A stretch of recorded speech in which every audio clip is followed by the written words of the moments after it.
Mga kamaktsarap, samahan nyo akong magluto ng sinigang na isda. Red snapper ang tawag sa isdang to or iso. At sasamahan natin siya ng ensaladang pako na may kasamang itlog na maalat. Ito lahat yung mga ingredients na gagamitin natin, kaya tignan nyo na lang dyan mga kamaktsarap. At eto na nga, sinindihan ko na ang kalan at sinalang ang kawali. Nilagyan ng mantika at papainitin muna natin ito bago tayo maggisa. At kapag uminit na ang mantika, ilalagay na natin ang bawang. Isunod naman natin ang sibuyas at kamatis at inekos-mekos muna ito bago ilagay ang luya. Siguraduhin durog na ang kamatis at ilagay na natin ang tubig.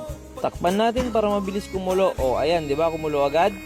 Ilagay na natin ang isda at takpan ulit natin. Ngayon naman mga kamaktsarap ay ating pakuluan ang sampalok. At kapag ito ay kumulo na, ating itundurugin upang makuha natin ang kata. Sinalang ko na ulit ang isda at inilagay na ang mga ingredients, labanos, siling green, okra at nilagay ang katas ng sampalok. Nilagyan ko rin ito ng paminta at sinunod ko na yung ating miso. Nilagyan ko rin ito ng asin at chicken powder, patis. Takpan ulit natin hanggang kumulo ito. At kapag kumukulo na, ilagay naman natin ang onion leeks at mustasa. Pagkatapos ay takpan muna natin ito. Pagkakulo, tikman na agad natin yan. Sarap. Sarap. Timplan naman natin ngayon itong tako. Una gagawin natin, ubusan natin ng mainit na tubig. Timpla muna tayo ng sauce. Ilagay ang bagoong. 5 pirasong kalamansi. Lagyan natin itong chili garlic oil.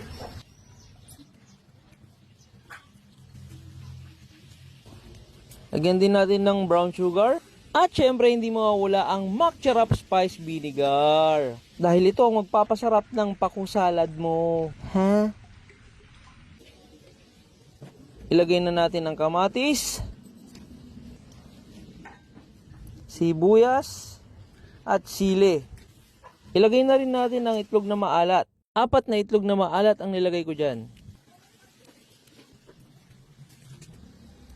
Pagkatapos ay halo-haluin na natin ito. Durugin natin maigi ang itlog na maalat para kumalat ang lasa niya. Tuwain natin ang pako ng ganito kaliliit. Pagkatapos ay halo na natin ang ginawa nating sausawan. O ayan mga kamaktsarap, naglalaway ka na ba? Ako kasi naglalaway din. Tara, samahan niyo ako. Tikman natin kung quality nga ito niluto ko. At eto na yung pinakaantay ko sa lahat. Mukbangan time!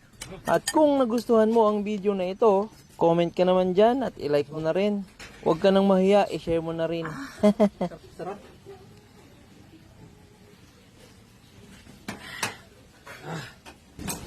Tara, kain tayo mga kamaktsarap. Oops, wait lang. Lagyan muna natin ng Maktsarap chili garlic oil ang ating kanin para mas lalong sumarap ang ating kain.